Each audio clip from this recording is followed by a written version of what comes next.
Hello, everyone. Welcome back to Roleplay Central. I'm probably not. Yeah, you're not in frame. For this episode, we're going to be going over our this week's spell homebrew challenge. Yeah. Just similar to the magic item ones we've done. We've done two of them actually, but where we've created spells ourselves, and then we're also going to create some on camera. Yeah, we're going to create some on camera. Who wants to go first? I'll go. Okay, John will go first. I'm excited about it. Yeah. He's not ready. And then I He's not prepared. It's a big one, okay? I brought the Tome of Adventure Design again. That's in frame. The toad. So, Yep. I called mine Death's. I'm not sure what the level would be, but I'm guessing probably I didn't level. I didn't worry about level either. I'm guessing it's probably going to be a 9th level. So essentially what it does is you summon a blackened door, kind of flavor text, kind of a burnt hard door. And from this door, a dense fog is emitted up to 100-foot radius. And then the door opens, a Grim Reaper. And I took the Grim Reaper that No. So you summon a door, a blackened door, and a Grim Reaper comes out? Grim Reaper comes out. I've heard of DM Dave before. Okay, I think so I know He's who pretty he is. cool. He creates a lot of stuff. But I took his Grim Reaper. So you're summoning the Grim Reaper. And he's got an armor class 19. Increased the hit point.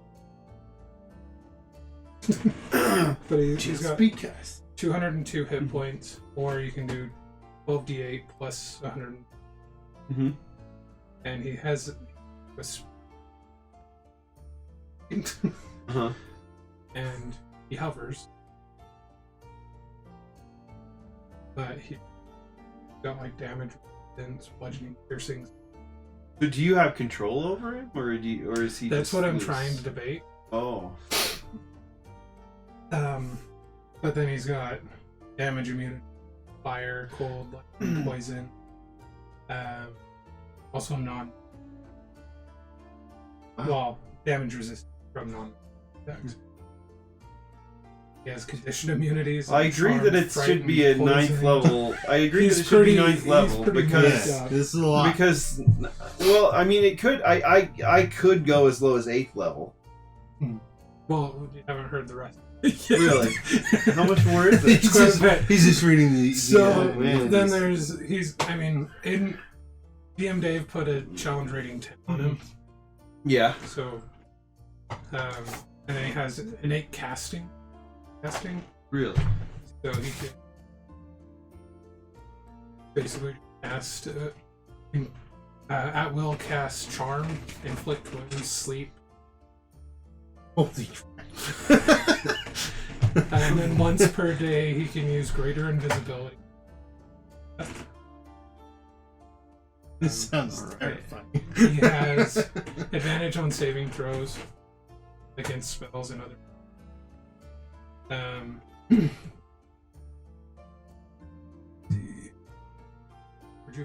Rejuvenation. That one down here, but if he's destroyed,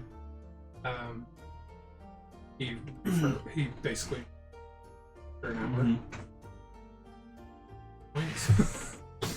Oh boy. But that's probably not going to be a part of this. And then his main attack is his Death Scythe. So he's got a +9 to hit. And he does. So he comes through the door. Yeah, and If so you we close gotta the figure door, out. he go away. No. Well, you probably gotta. Yeah, I mean, it sounds like it's like a variant of the Gate spell. His Gate. It's a more limited version of Gate, which is why I suggested 8th level. Is there a duration on it? Gate is a 9th level. Right, because you because I have that's where the conditions come in a little bit. Yeah. So and then he's got a few other abilities. horrifying visage. Mhm. Each non-undead creature within 60 that can see it must succeed in wisdom savings, frightened for 1 minute. And then he has life reap, which is a really ability. Because if the character goes take their lesson permanently, unless you is there a duration? Okay. So sorry. Here's the two things that I'm thinking of with it, because I was thinking initially I thought, well, okay, maybe he comes through the door, and the first character he sees, that's his target immediately, and he only goes after that one person. That sounds good. Until they're dead or he gets killed. You would probably have to roll to see who he first sees. Yeah. Either that or you would have to aim the door at whoever. Which I mean is which cool. I would. Which is cool. In my head, I'm thinking it would open away from the caster. Yeah. Yeah, But that makes sense. That makes sense. There, right? Uh-huh. And then I thought, if he could it could either be that he has to either kill the person that he sees, or that's interesting killed. Because that But then I was also thinking, somebody else attacks him or damages him the in new some target. Way. It adds another target, and he gets bonus hit points. Yeah.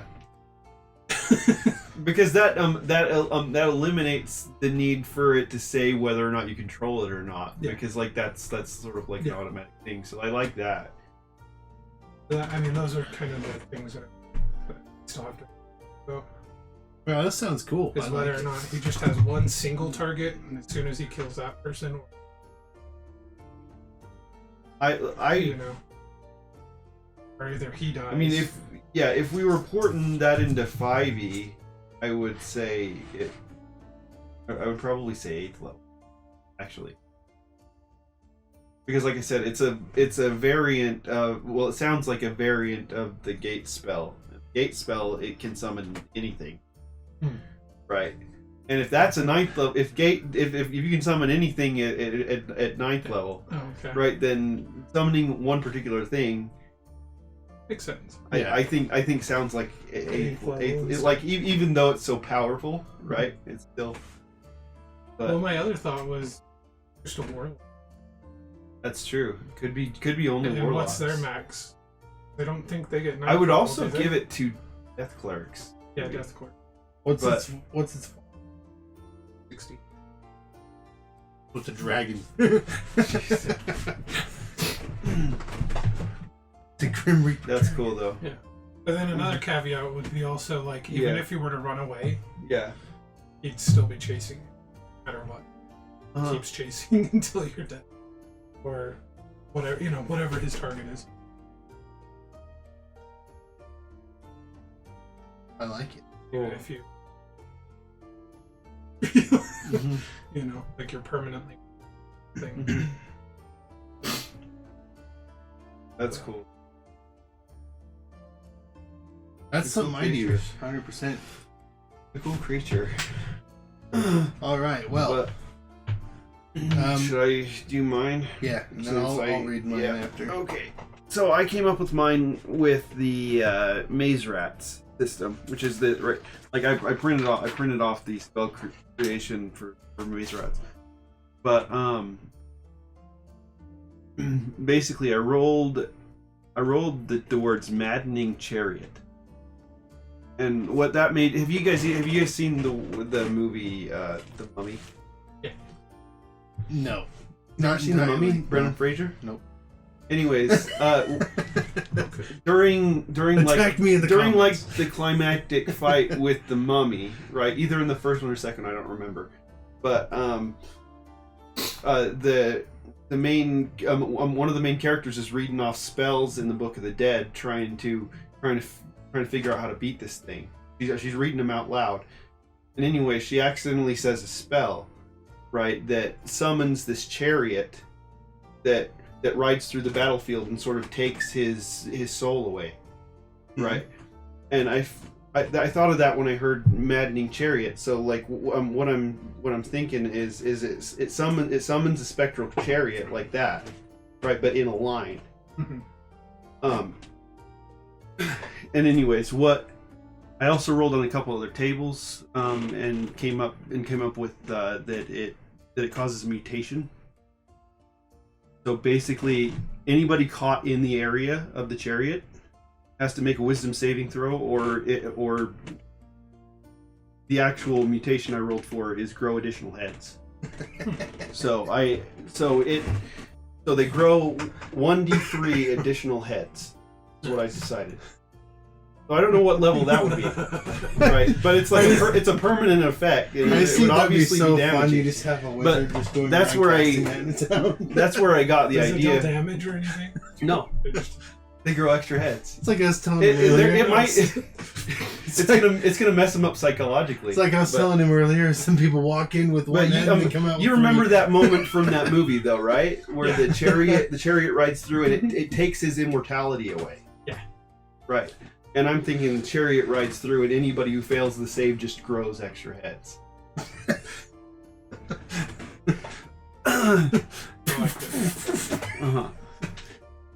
I have no idea what level that would be. And if they roll bad enough, when one's chopped off, it grows back. That would definitely be a warlock. Definitely a warlock spell. You should do that. If you roll low enough, they just become Hydra heads, where one gets cut off, two more grow back. But anyways, that just shows you the cool kind of stuff that you can come up with from maze rats. Yeah. But what do you got? Well, I mean, you guys might have seen the one. It's on the dock that we have for. I'll just read it though. Jester's Mark. I created this one a while ago. The first level enchantment spell. It's casting time is a bonus action and lasts for an hour. And Bard and Cleric can take it, and it's a touch spell. 5 feet. So, as a bonus action, you can touch a creature, and for the next hour, they gain advantage on charisma saving throws, as well as performance and deception. So, well, it's definitely a lot more structured than what we came with. Yeah, I like writing my stuff as structured as I can, but I didn't write it as a fifth or as a 5e spell. But I mean, you could probably put that into any system. You just have to level it in it certainly. Yeah, yours is 100% system gen. Now you have to. What if with that chariot, thinking, you have to roll like. that could work. Yeah. Heads, you roll a arms, d10. You got all the maybe it's just fingers. Privates. You would have to list it, right? Double the fun. I think you'd have to list it. Technically, yeah. Nipples. That'd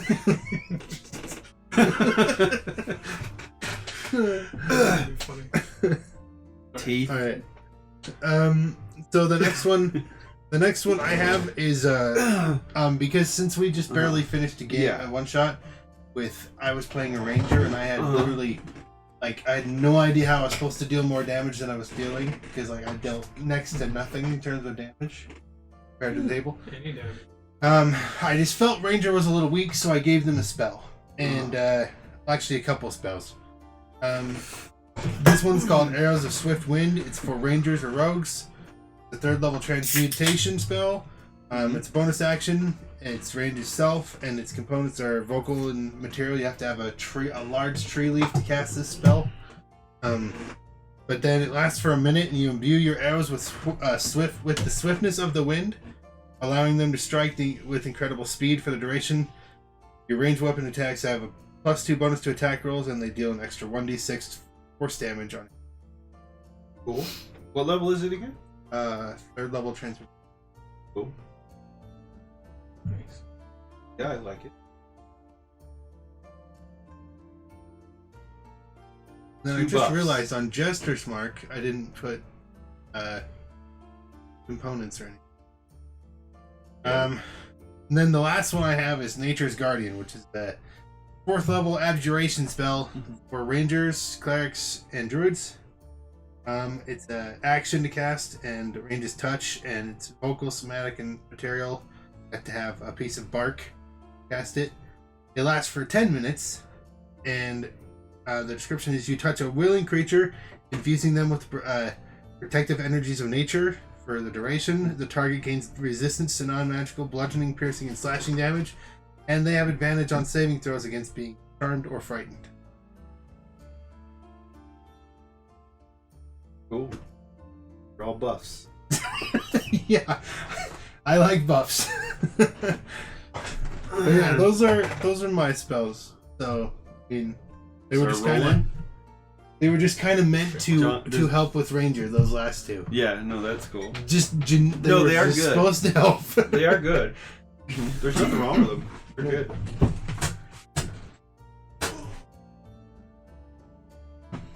Got dice. Likes to find his dice. They're in that. Aren't they? In your little... Or not. He's got them right there. Well, I'm sure there's some in there and Dice some all over there. the place. I keep dice. I got dice in my car. I got dice. You can roll wherever you go. Yeah, you literally just roll. In any situation, you never know when you might need a D6. I got one. You never know when you might need a die. Someone comes up to your car. Quick, roll 2d6. Okay. Okay, so you want to start here, or do you want to start here? Either way. Okay, we'll roll in the maze rats. Yeah. Okay.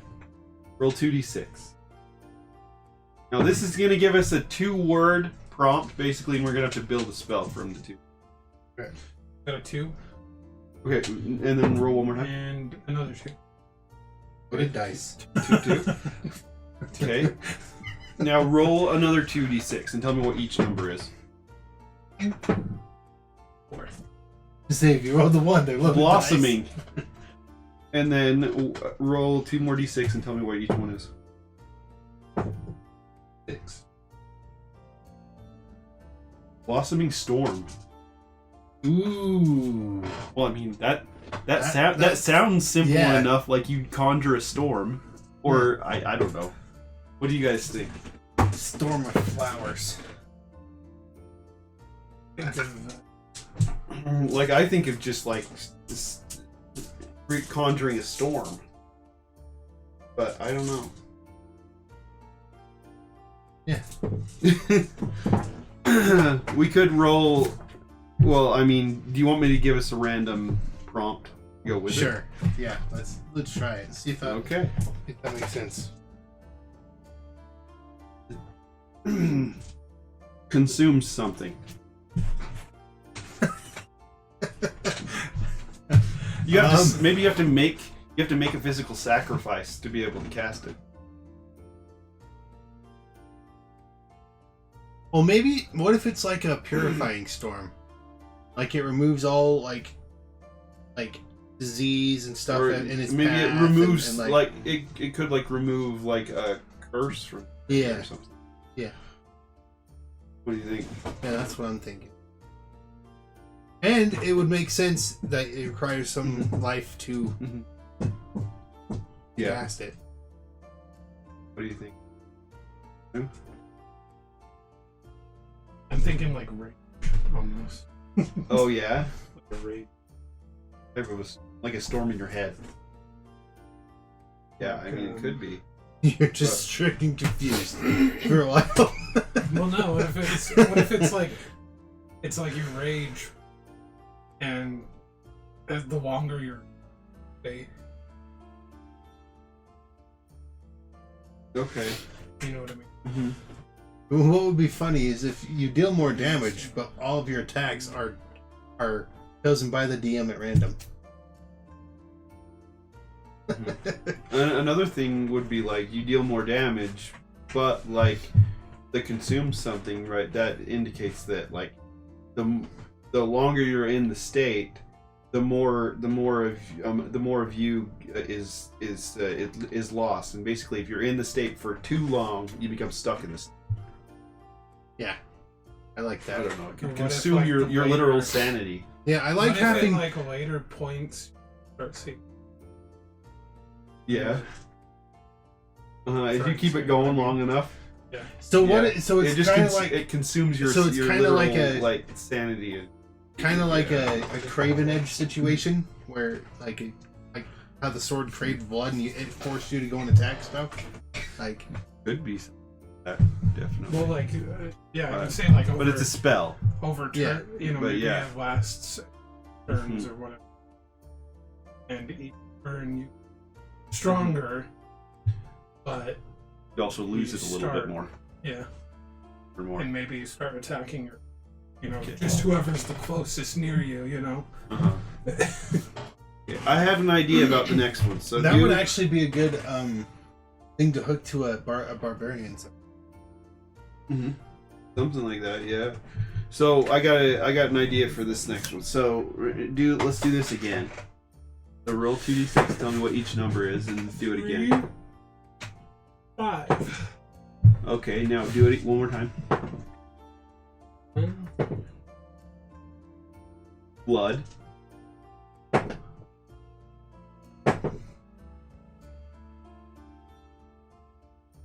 Blood steed. And then roll a d100. You just have a steed that is made out of blood. Blood steed. Oh, you don't have a d100, dang it. Is steed like specifically mean like you can ride it? Well, I mean, I wouldn't say like it specifically has to be a horse, but like a mount. Okay, because I was gonna say like, what Right. if it's just like a pet, I mean, what if you literally like a have, bloodhound or something? You know, what like, if it uses your own blood? Like, what if you have to like physically injure yourself from your blood? Bark.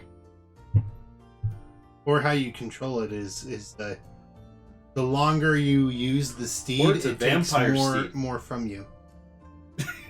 34. Okay. From the time you get on to the time you get off, it's sucking life force out of you.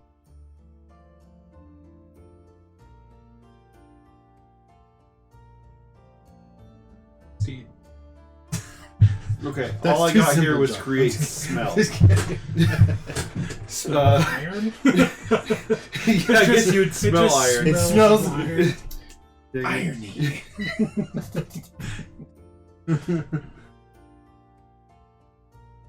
Smells Yeah, like blood out here.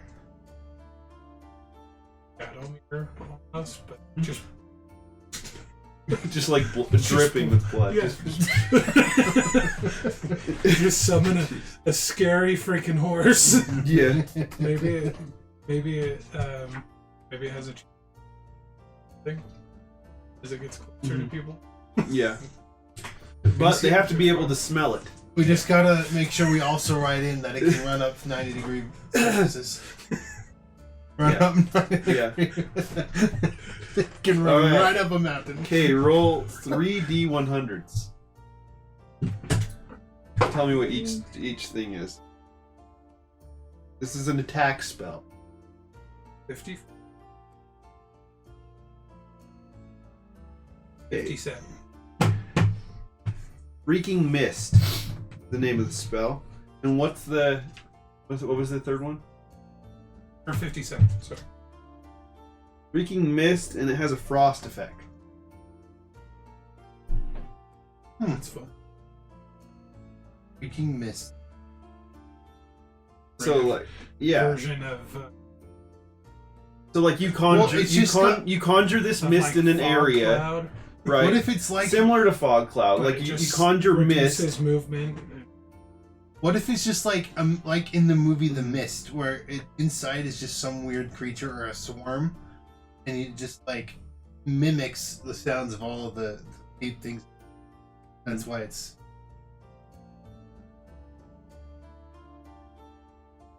And it just travels around, and you just hear screaming whenever it gets Yeah. close. Mm-hmm. Good. Want to do that again? Yeah. One more time. One more time. Okay, we'll roll in multiple things. We'll roll one of these and one of them. So roll a d100. Okay. Paralyzes. Okay, now roll 2d6.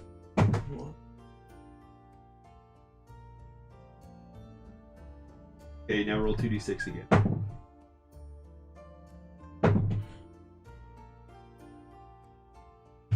moss. Okay, and then what is the roll two more times?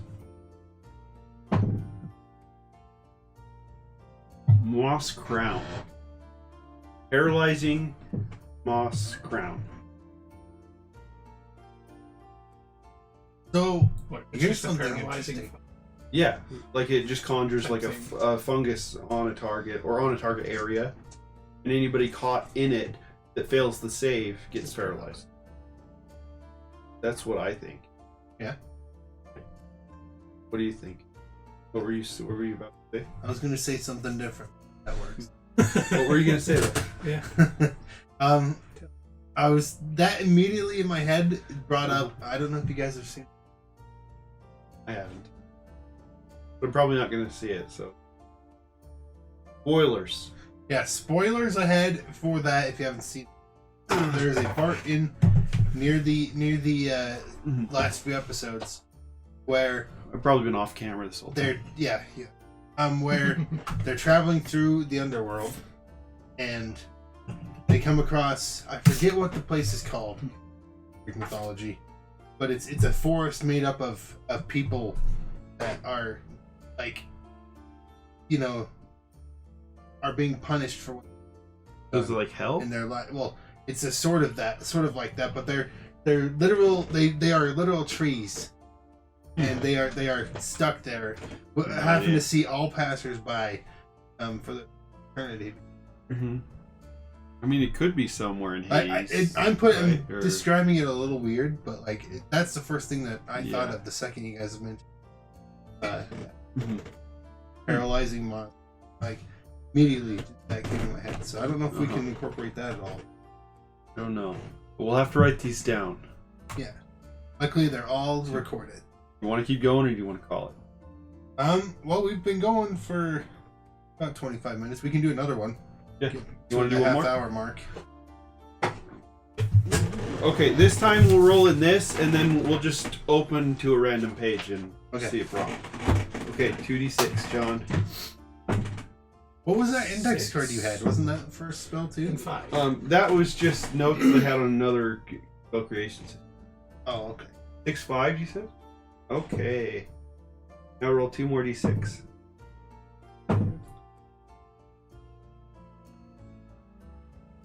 Ooh, paralyzing. Amazing spell. And then roll 2 more d6.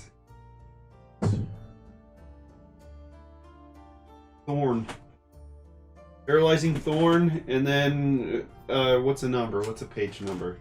That's less than 500. 367. Okay, 367. So we've got paralyzing thorn, and then our other prompt is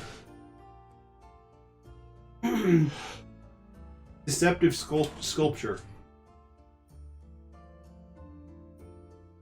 Paralyzing. Paralyzing thorn. Oh. Orange. Try again. Do a different Okay. Okay, I'm just gonna open a random page. The Okay. deceptive sculpture was too deceptive. Roll again. Immobilized. That's already there. Cocoon. Dang it, that's paralyzed. The first Okay. non-paralyzing word. you come Paralyzing across. spray. I keep opening. Weaver.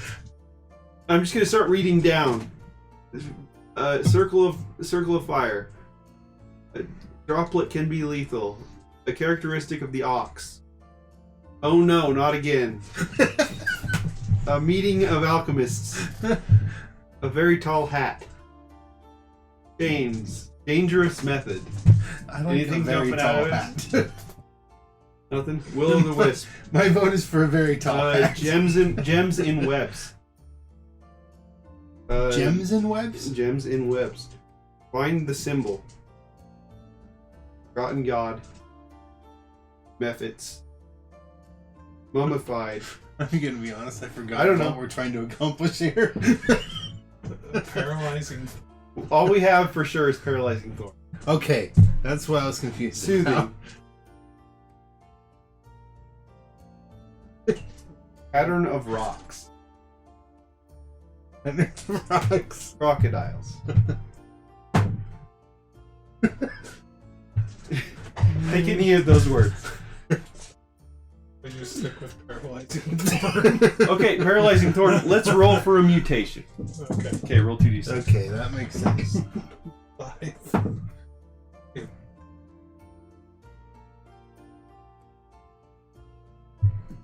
Long arms. What? Okay. This spell is a weird one, guys. Okay, maybe that spell doesn't work. Let's forget about that We spell. could just stick with paralyzing thorn. Paralyzing thorn. Let's mulligan. Spell Let's attack. just start all Spell over. attack. You try to hit him with the thorn. If you hit, you get paralyzed for a certain amount of time. That's strong. If you hit, Well, I mean, depending on the level. Maybe it's just a magic. Could be an area of like effect, it. so it would be a save, right? It could be like thorns. Right. Like I don't an know. ice knife. Things almost went type off of the a rails thing. a little bit. But if it's like an ice knife type thing, Yeah, could be Where- nice. and when they're hit with the you can thorn, shoot they, like a they thorn, but then when they're hit with the thorn are really tall. maybe the thorn just kind of like explodes or Mhm. something. And see, Mm-hmm. Well, paralyzed for the turn.